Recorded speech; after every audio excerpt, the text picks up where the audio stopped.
అందరికీ నమస్తే. ఈనాడు ఆదివారం కథ శీర్షిక ముఖచిత్రం. రచయిత ఎం బిందుమాధవి గారు. భోజనమయ్యి ఈజీ చైర్లో రిలాక్స్ అవుతున్న హేమచంద్ర ఫోన్ రింగుకు లేచాడు. ఆ ఫోన్ మాట్లాడినప్పటి నుంచి సీరియస్గా ఆలోచిస్తున్నాడు. అన్యమనస్కంగా తనలో తానే ఎందుకిలా జరిగింది, వాడి ఇష్టాన్ని తామిద్దరూ కాదనలేదే అనుకుంటూ కాలు కాలిన పిల్లిలాగా అటూ ఇటూ తిరుగుతున్న భర్తను చూసిన కళ్యాణి, ఏమైందండి, ఎందుకలా ఉన్నారు, ఫోన్ ఎవరి దగ్గర నుంచి, వాళ్ళేం మాట్లాడారేమిటి అంతగా ఆందోళన పడిపోతున్నారు అని అడిగింది. సాగర్ విడాకులకి అప్లై చేశాడట. ఇందాక సుబ్రహ్మణ్యం దగ్గర నుంచి వచ్చిన ఫోన్ సారాంశం అదే అన్నాడు. ఆయనకెలా తెలిసింది అంది ముఖం అసహనంగా పెట్టి. సుబ్రహ్మణ్యం కొడుకు మనవాడు ఫ్రెండ్స్ కదా, వాడితో చెప్పాడట. అయినా వీడికేం తీపరం, కావాలని కోరి చేసుకున్నాడు కదా. జీవితం అంటే 4 రోజులు వేసుకుని నచ్చలేదని అవతల పారేసే షర్టూ కాదు, అంత తేలికగా తీసుకునే విషయమూ కాదు. వాడు ఆ అమ్మాయిని మనకి చూపించి, ఈ అమ్మాయిని తప్ప ఇంకొకరిని పెళ్లి చేసుకోను అని కరాఖండిగా చెప్పినప్పుడు 1-2 సార్లు ఆలోచించు. ఒకసారి చేసుకున్నాక కష్టమైనా సుఖమైనా చివరిదాకా వాళ్ళతోనే సర్దుకుని బతకటం నేర్చుకోవాలి అని మనిద్దరం చెప్పాం. ఆ అమ్మాయి నా కొలీగు. 4 ఏళ్ల నుంచి చూస్తున్నాను. అన్ని విషయాలలో నాకు తగిన వ్యక్తి. తన వేషభాషలు, మాట తీరు అన్నీ నాకు నచ్చాయి. అన్నిటికంటే ఎక్కువగా ఒకే లైన్ ఆఫ్ వర్క్లో ఉన్నాం. జీతాలు ఇంచుమించు ఒక్కటే. ఇద్దరం ఎన్నో విషయాలు షేర్ చేసుకోవచ్చు అంటూ బోడి కబుర్లు చెప్పాడు. ఇప్పుడవన్నీ ఏమయ్యాయో. అయినా తల్లిదండ్రులం ఇంత ముఖ్యమైన విషయం మనకి చెప్పకుండా ఎవరికో చెబితే వాళ్ళొచ్చి మనకి చెప్పడమేమిటి అన్నాడు ముఖాన గంటు పెట్టుకుని హేమచంద్ర. హేమచంద్రకి గత సంవత్సరం కళ్ళ ముందు రీల్లాగా తిరిగింది. ఒక సెలవు రోజు మధ్యాహ్నం, అమ్మా, నాన్నగారు, మీరిద్దరూ ఇలా కూర్చోండి, మీకొక ముఖ్యమైన విషయం చెప్పాలి. అమ్మ ఎప్పటినుంచో నా పెళ్లి గురించి కంగారు పడుతోంది. మా ఆఫీసులో పనిచేసే అమ్మాయి నా కొలీగ్ దివ్య నాకు బాగా నచ్చింది. తనైతే అన్నీ నాలాగే ఆలోచిస్తుంది.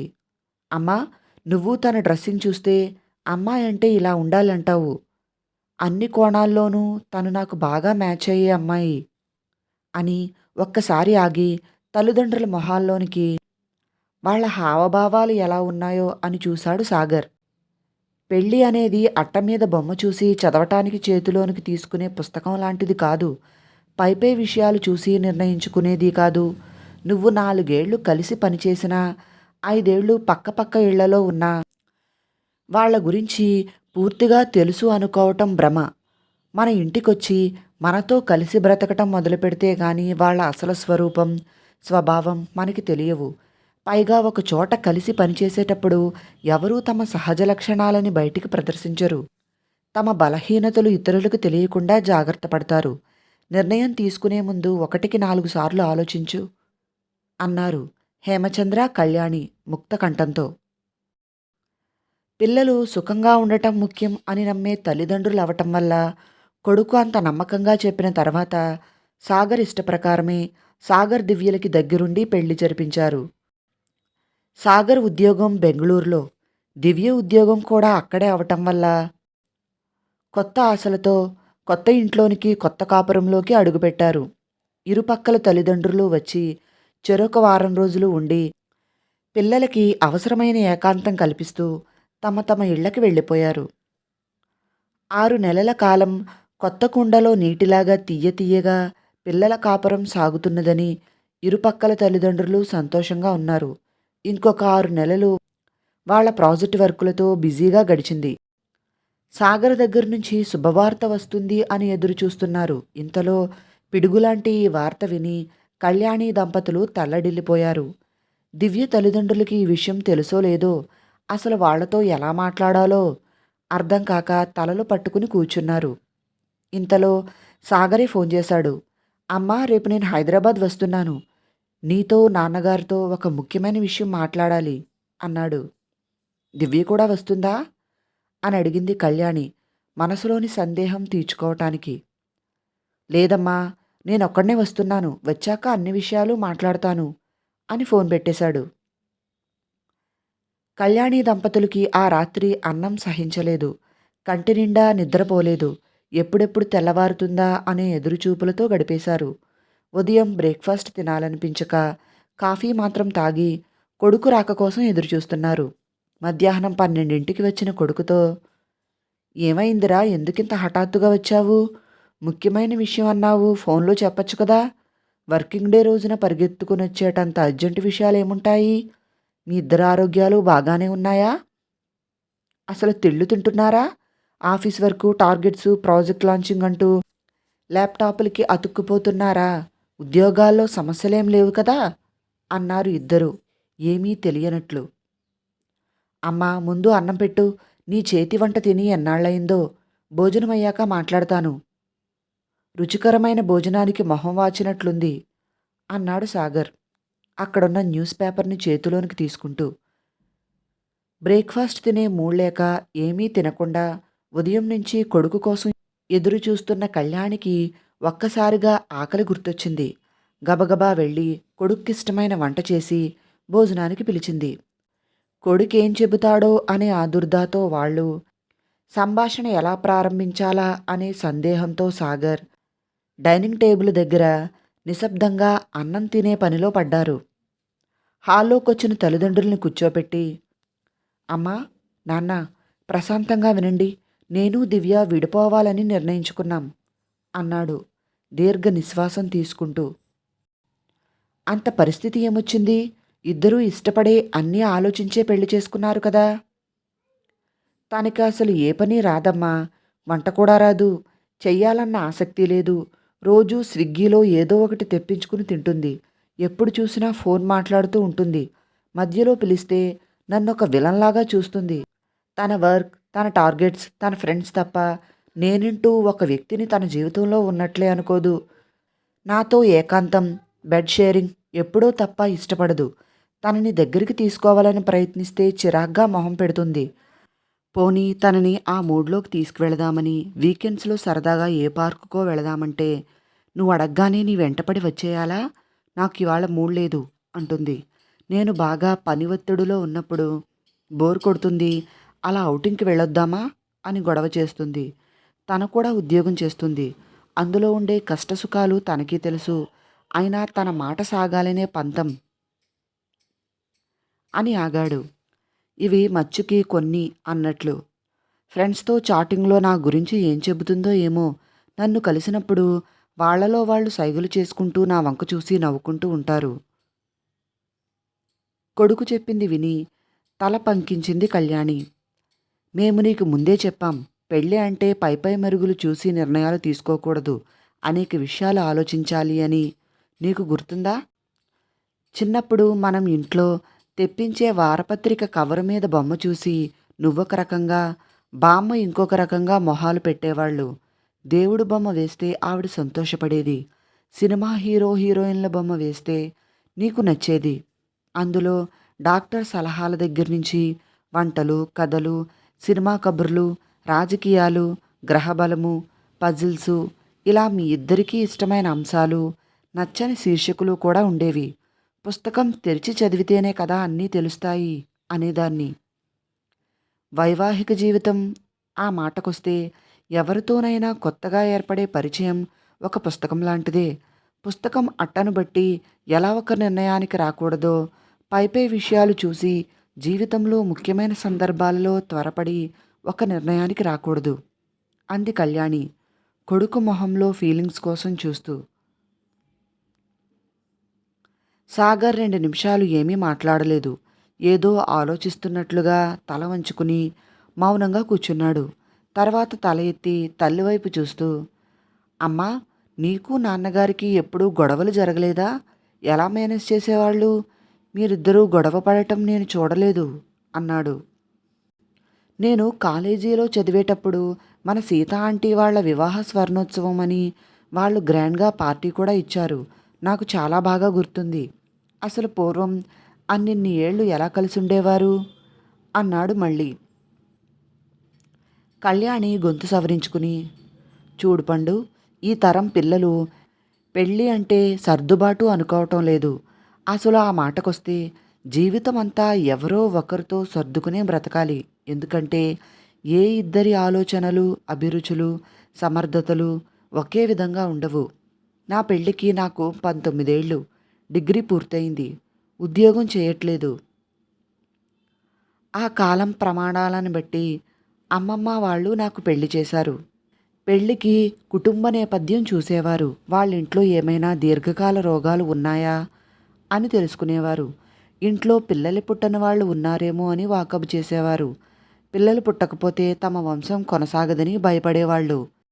పెళ్ళి అంటే 2 కుటుంబాల మధ్య ఏర్పడే బంధం. ఎలాంటి మానసిక, శారీరక, ఆరోగ్య సమస్యలున్నా ఒకరికి ఒకరు తోడుగా ఉండేవారు. డబ్బు సంపాదన, ఉద్యోగపు హోదాలకి తక్కువ ప్రాధాన్యం ఇచ్చేవారు. నువ్వు స్కూల్లో ఉన్నప్పుడు మన పై ఫ్లాట్లో ఉండే డాక్టర్ అంకుల్ గుర్తున్నారా? నీకు తెలుసో లేదో ఆ ఆంటీ పెద్దగా చదువుకోలేదు. అయినా అంకుల్ ఏ అభ్యంతరం లేకుండా ఆ ఆంటీని చేసుకున్నారు. ఇప్పటికీ వాళ్ళెంత ఆనందంగా కలిసి ఉంటున్నారో. ఈరోజు రాత్రి వాళ్ళ అమ్మాయి పెళ్ళి. వాళ్ళిద్దరి మధ్యలో చదువు లేకపోవటం అనేది ఒక సమస్య కాలేదు. ఆ రోజుల్లో ఎక్కువగా తెలిసిన వాళ్ళు, బంధువులో, మిత్రులో సంబంధాలు చెబితే పెద్దలు కుదిర్చే వివాహాలే ఉండేవి. వధువరులకి పూర్వపరిచయం ఉండేది కాదు. పెళ్ళయ్యాకే ఒకరి కుటుంబం గురించి ఇంకొకరు వ్యక్తిగతంగా, ఒకరి గురించి మరొకరు తెలుసుకునేవారు. ఆ క్రమంలో కొంతకాలం గడిచిపోయేది. కొత్తగా పరిచయమైన భాగస్వామిని మెప్పించటానికి, వాళ్ళ ఇంప్రెషన్ కొట్టేయటానికన్నమాట. ఇద్దరూ తాపత్రయపడేవారు. వాళ్ళిద్దరినీ పెద్దలు గమనిస్తూ ఉండేవారు. ఎక్కడైనా కొంచెం పొరపచ్చాలు వచ్చే సూచనలు కనిపిస్తే సర్ది చెప్పి రాజీ కుదిర్చేవారు. పెళ్ళయ్యేటప్పటికి నాకు వంటరాదు. మేము వేరు కాపురం పెట్టినప్పుడు తరచుగా కూర మార్చేయటం, పాలు పొంగపెట్టేయటం చేసేదాన్ని. నాన్నగారు, పోనీలే బంగారం, ఇదొక వెరైటీ అనుకో. ఇప్పుడేం లోపం జరిగిందో గుర్తుపెట్టుకుంటే రేపు అలా చేయకుండా ఉంటే సరి. కొన్నాళ్లకు నీకే సరిగ్గా చేయటం తెలుస్తుంది. అభ్యాసం కూసు విద్య అన్నారు పెద్దలు. కొన్నాళ్లయ్యాక ఇవన్నీ తలుచుకుంటే భలే సరదాగా ఉండి మనమే నవ్వుకుంటాం అనేవారు. ఎప్పుడూ విసుక్కోలేదు. మా అమ్మకి గాని, వాళ్ళ అమ్మకి గాని చెప్పి ఎప్పుడూ నన్ను హేళన చెయ్యలేదు. పెళ్ళైన కొన్నాళ్ల తర్వాత నేను ఉద్యోగంలో చేరాను. అప్పటికి నాకు ఇల్లు ఎలా నిర్వహించుకోవాలో తెలిసింది. ఈలోపు ఇంట్లోకి అన్నీ, నాకు పువ్వులు, చీరలతో సహా నాన్నగారే సమకూర్చేవారు.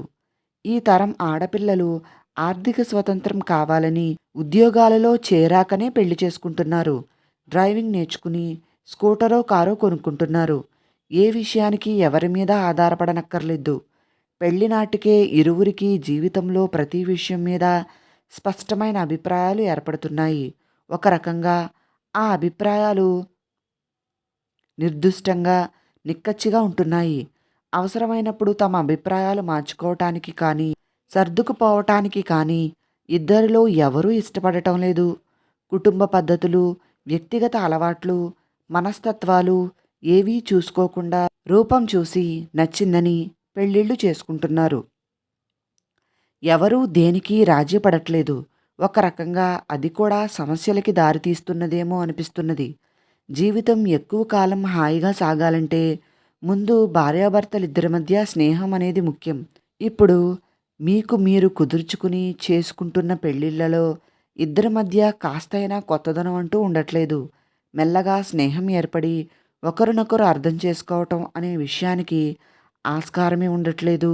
వివాహ బంధంలోనికి ప్రవేశించేటప్పటికే ఒకరినొకరు ఒరేయ్ ఒసేయ్ అని పిలుచుకునే చనువు ఉంటుంది. మితిమీరిన ఆ చనువు మీలో అనుబంధానికి బదులు లెక్కలేనితనాన్ని పెంచుతుంది. ఎవరు ఎవరి మీద డబ్బు కోసం ఆధారపడనక్కర్లేదు. దానివల్ల ఎవరు ఎక్కువ, ఎవరి తక్కువ అనే ధోరణి పెరుగుతోంది. అక్కడి నుంచి మాటా మాట అనుకోవటం, కనీస మర్యాదను కూడా వదిలేసి నోటికెంత వస్తే అంత తిట్టుకోవటం జరుగుతుంది. మా రోజుల్లో పెద్దవాళ్ల ముందు కొన్ని మాటలు వాడకూడదు అనే సభ్యత పాటించేవాళ్ళం. అందుకే ఎంత కోపం వచ్చినా హద్దు దాటేవాళ్ళం కాదు. ఒకవేళ పరిస్థితి అదుపు తప్పుతోంది అని పెద్దలు గమనిస్తే అమ్మాయిని అలా సినిమాకి తీసుకెళ్లమనో, ఇద్దరూ కలిసి గుడికెళ్ళి రమ్మనో పంపించేవాళ్ళు పెద్దవాళ్ళు. భర్తని ఎలా ఆకట్టుకోవాలో అమ్మాయికి చెప్పేవాళ్ళు. అమ్మాయిని ఎలా జాగ్రత్తగా చూసుకోవాలో అబ్బాయికి చెప్పేవారు. ఒకసారి ఒకరిది పైచేయి అయితే ఇంకొకసారి ఇంకొకరిది అయ్యేది. అది లొంగుబాటుతనమనో, బానిసత్వమనో అనుకోకూడదు. పట్టు విడుపు తెలియటమే ముఖ్యం. మనిషి ఆవేశంగా ఉన్నప్పుడు మాటలు, చేతలు తప్పుదారిలో వెళతాయి. అందుకే కోపం తగ్గేంత వరకు కాస్త సంయమనంతో మౌనంగా ఉండి, ఆ తర్వాత మాట్లాడుకుంటే అనర్థాలనేవి జరగవు. అప్పటికీ అవసరమనిపిస్తే పెద్దవాళ్ల సహాయం కోరవచ్చు. అలా బ్రతికాం కనుకనే మా వైవాహిక జీవితం మరొకరి చేత వేలెత్తి చూపించుకోకుండా ఇన్నేళ్లు నడిచింది. ఇప్పుడు మీ జీవితాలు చాలా సెల్ఫ్ సెంటర్డ్‌గా ఉంటున్నాయి. పెద్దలు అనే కాదు, మూడో వ్యక్తి ప్రమేయం, జోక్యం మీరు ఇష్టపడటం లేదు. దివ్యకి ఏ పని రాదంటున్నావు. నీకు వచ్చా? ఆ అమ్మాయికి వంట చేత కాకపోవచ్చును కానీ, ఇల్లు నీట్‌గా అందంగా సర్దుకునే నేర్పు ఉండవచ్చు. ఫోన్‌లో ఎక్కువసేపు మాట్లాడుతుండొచ్చు కానీ, ఫైనాన్షియల్‌గా ప్లానింగ్ బాగా తెలిసి ఉండవచ్చు. తన బలం తెలిసిన చోట నువ్వు పొగడటం నేర్చుకోవాలి. బలహీనతలను అర్థం చేసుకుని సర్దుకుపోగలగాలి. అలా ఆ అమ్మాయి మనసు గెలుచుకోవాలి. నీ విషయంలో ఆ అమ్మాయి అలాగే ఉండాలి. ఇద్దరిలో ఎవరి వల్ల తప్పు జరిగినా వేలెత్తి చూపించటం కాక, వేలందించి ముందుకు సాగటం అలవాటు చేసుకోవాలి. మానవ సంబంధాలు అనేవి ఎంతో సున్నితమైన బంధాలు. చాలా జాగ్రత్తగా కాపాడుకోవాలి. ఆ విజ్ఞత, నేర్పు ఉన్నవాళ్ల జీవితాలు చిరకాలం బాగుంటాయి. ఇప్పుడు ఆవేశంలో విడిపోవాలనుకుంటున్నారు. సరే, ఇలాగే ఒంటరిగా ఎప్పటికీ బ్రతకలేవు కదా! రేపు ఇంకొక అమ్మాయిని చేసుకుంటే, ఆ అమ్మాయిలో మాత్రం నీకు నచ్చని విషయాలు ఉండవనే గ్యారంటీ ఏముంది? అందుకే తొందరపడకు. ఇంకాస్త టైం తీసుకుని మరొక్కసారి మాట్లాడి అప్పుడు నిర్ణయం తీసుకోవచ్చు. ఇంతకీ నువ్విక్కడికొస్తున్నట్లు దివ్యకి చెప్పావా? అసలు ఉద్యోగపు ఒత్తిడులు తప్ప మీ తరం పిల్లలు పెళ్ళి అయ్యాక మనసు విప్పి స్నేహంగా ఎప్పుడైనా మాట్లాడుకుంటున్నారా? తను చిరాకుగా ఉన్నప్పుడు నువ్వే ఒక అడుగు ముందుకు వేసి, చాలా అలసిపోయావు, కాసేపు రిలాక్స్ అవ్వు, నీకోసం ఇవాళ ఈ వంట చేశాను అని చెప్పి చూడు, ఎంత మార్పు వస్తుందో. పొగడ్తకి, ప్రేమకి పడని వాళ్ళు ఎవరుంటారా అంటూ కళ్యాణి దంపతులు కొడుక్కి నచ్చచెప్పి, ఇంకొన్ని రోజులు వేచి చూడు, అప్పటికీ కలిసి ఉండలేమనిపిస్తే అప్పుడే ఆలోచించవచ్చు అని తాత్కాలిక పరిష్కారం చెబుతూ కొడుక్కి కౌన్సిలింగ్ చేశారు. ఇలా ఎవరో ఒకరు చెప్పకనే ఈ కాలం పిల్లలు ఈగోలతో జీవితాలు పాడు చేసుకుంటున్నారు. చదువులు ఎక్కువై సర్దుబాటు తక్కువ అవుతుంది. మనం అమ్మాయి తరపున, అబ్బాయి తరపున అది కాదు ముఖ్యం. పెళ్ళంటూ జరిగాక వాళ్ళిద్దరూ మన పిల్లలే. వాళ్ళ జీవితాలు బాగుండటమే మనకి ముఖ్యం. జీవితం గురించి అనుభవంతో ఆలోచించగలిగిన మనం ఒక అడుగు ముందుకు వేసి, వీలైతే జరగబోయే అనర్థాన్ని ఆపుదాం. పని జరిగినా జరగకపోయినా ప్రయత్నం అయితే చేసి చూద్దాం. అంతా మంచే జరుగుతుందని ఆశిద్దాం అనుకున్నారు ఆ దంపతులు. కాస్త ఆందోళనతో, మరి కాస్త ఆశాభావంతో. సమాప్తం. ఈ కథా రచయిత్రి ఎం. బిందుమాధవి గారికి నా హృదయపూర్వక ధన్యవాదములు. కథ విన్నందుకు అందరికీ చాలా చాలా థ్యాంక్స్. నచ్చితే వీడియోని లైక్ చేసి నా ఛానల్ను సబ్స్క్రైబ్ చేసుకోండి ప్లీజ్. మరిన్ని కథలు, నవలల కోసం డిస్క్రిప్షన్లో మరియు కామెంట్ బాక్స్లో ప్లేలిస్ట్ల లింక్స్ ఉన్నాయి, ఒకసారి చూడండి. ధన్యవాదములు. మీ ప్రసన్న.